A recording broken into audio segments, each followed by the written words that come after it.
Well, friend, this is the topic on experimental design or the design of experiment. Now, as we know, in the field of research, the scientists or the students are conducting their research following certain principles. So, if we just see what we mean by experiment, experiment is a plan inquiry to obtain new fact or confirm or deny the result of the previous experiment. Now, this sort of inquiry will be helpful to the administrators, to the scientists, especially for the farmers to recommend the variety, fertilizer dose, cultural practices, irrigation practices, to control the pest and disease, what are the insects and pesticides are to be used. For getting such type of scientific information, the experiment is conducted. Now, the second term, that is experimental unit, it is an plot or the unit where the treatment is to be applied. For example, in the hospital, individual patient is an experimental unit. In the field, individual plot is an experimental unit. This can also be defined as a group of material to which a treatment is to be applied in a single trial of the experiment. Now, as I told, these experimental unit may be a plot of land, patient in the hospital, individual animal in a herd, etc.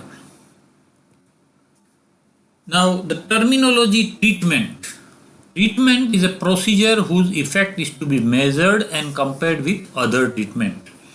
As you know that when we feel sick, we go to the doctor, he will give us certain medicine, and through medicine he will try to treat us. So that medicine is called the treatment. In agriculture, the varieties, manures, chemicals, method of seed treatment, they are known as the treatment.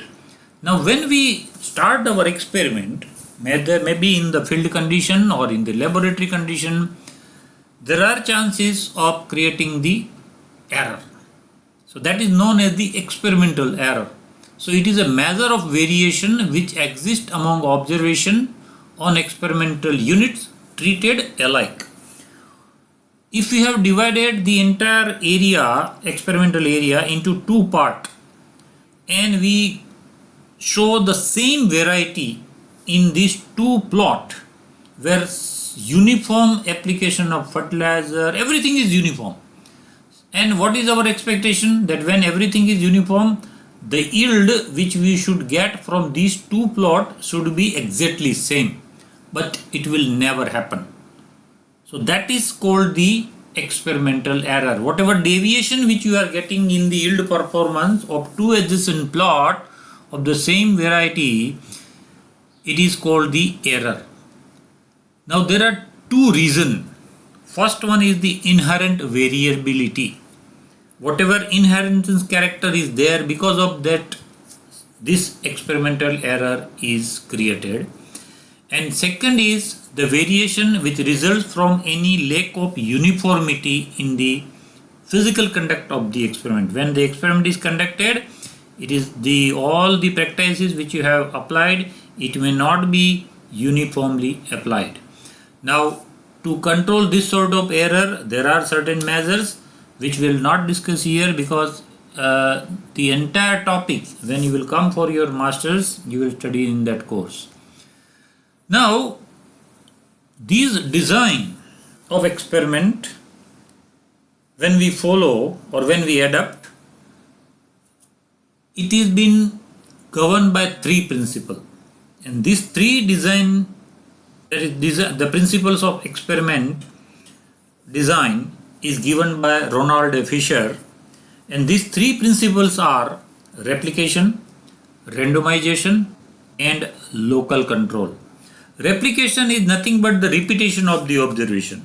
We require minimum 2 observations to get the mean value, you know. So repetition of the observation, that is known as the replication.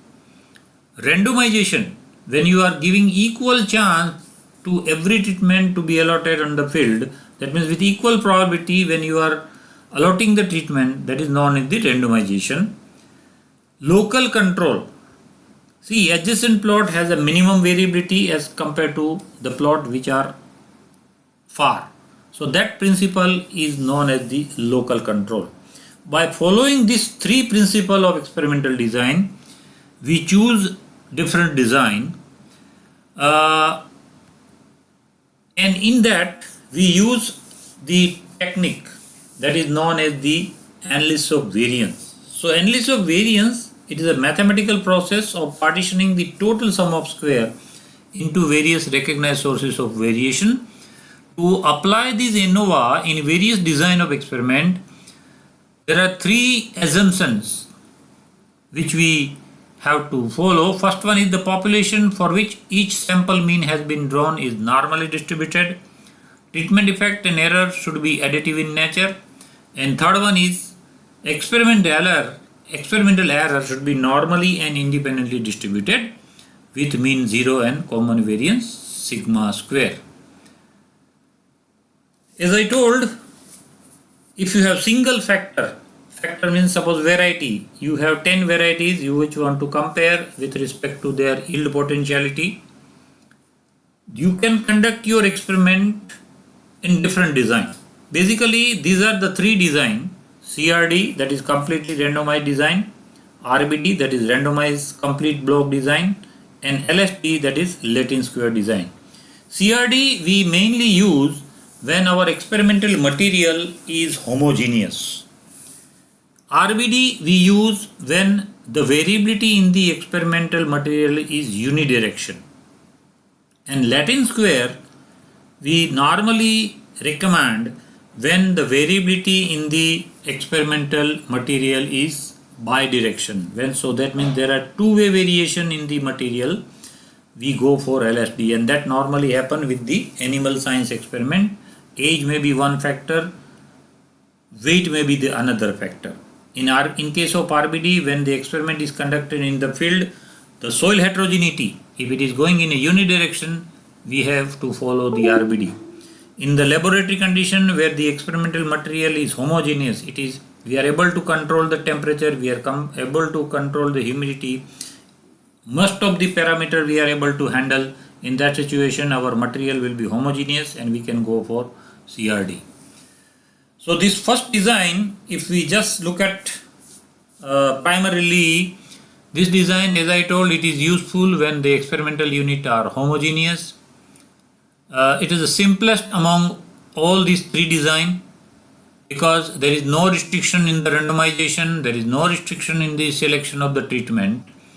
So as I told, this particular design is applied for the greenhouse studies, methodological studies in the laboratory.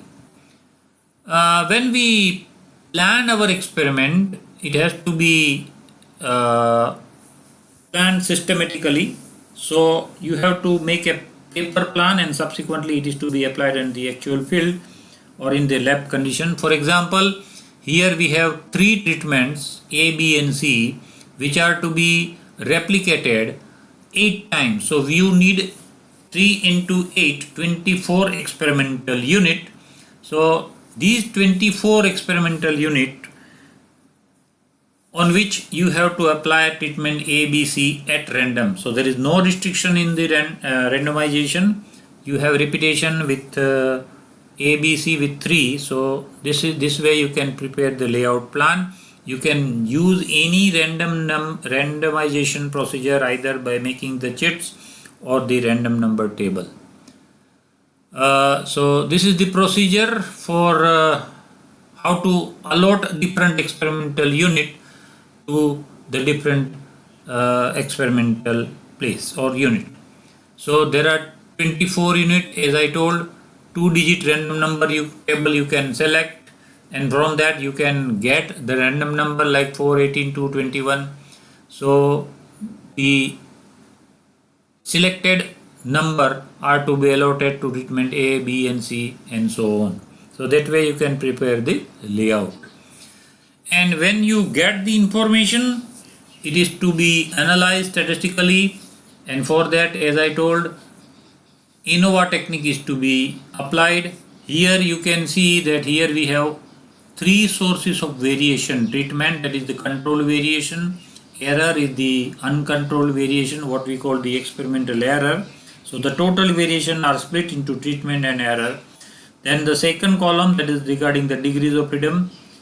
For treatment it is t minus 1, for error it is t into t r minus 1, total is rt minus 1, and then you have to work out the sum of square, mean sum of square. Mean sum of square, it is nothing but the sum of square divided by degrees of freedom, that is nothing but our variance.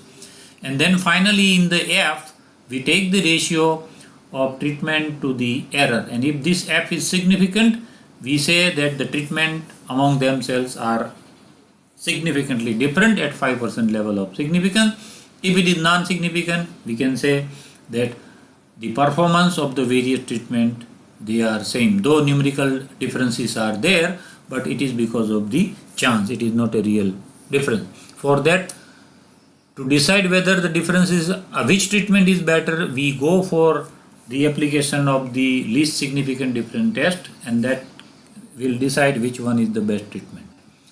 And second simplest design is the RBD, that is the randomized block design.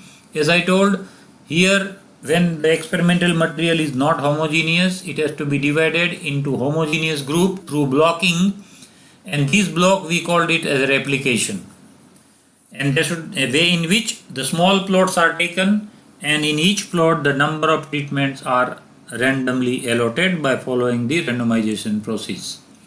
And this particular design, as I told, it is widely used in agricultural research, because in many of the trials we are conducting under the field condition where the soil is always heterogeneous, and we are able to form the homogeneous block looking at the direction of the variability. And these are the different layout plan. You can see that there are A, B, C, D and E, 5 treatment which are been replicated for 4 times. So these are 1, 2, 3 and 4. They are the replication. In each replication you can see there are 5 plots where the treatment A, B, C, D are randomly allotted using the random number table or the chits method.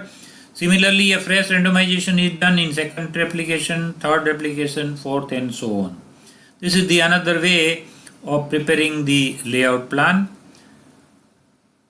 Once the layout plan is done, observations are recorded for the various character, then the data are compiled, and again the analysis of variance technique is used.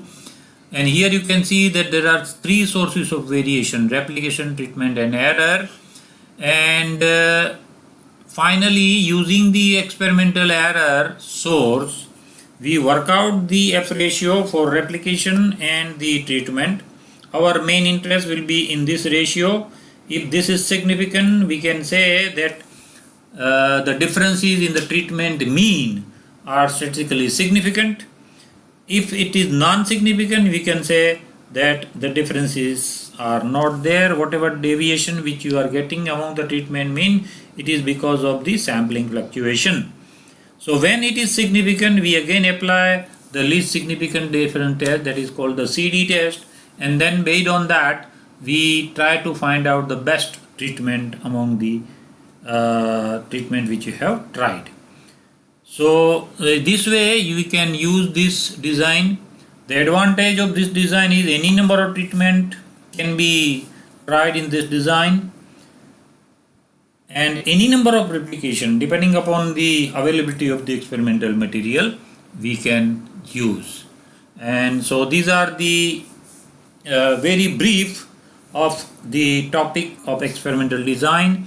I will not discuss in detail because the entire course you have to study when any of you will come for your master's degree, and I am thankful to Dr. DJ Parmar for preparing all these PPTs, because it his work. I am just transmitting in the form of word. So this is all about our course. Hope you have enjoyed the thing. Thank you.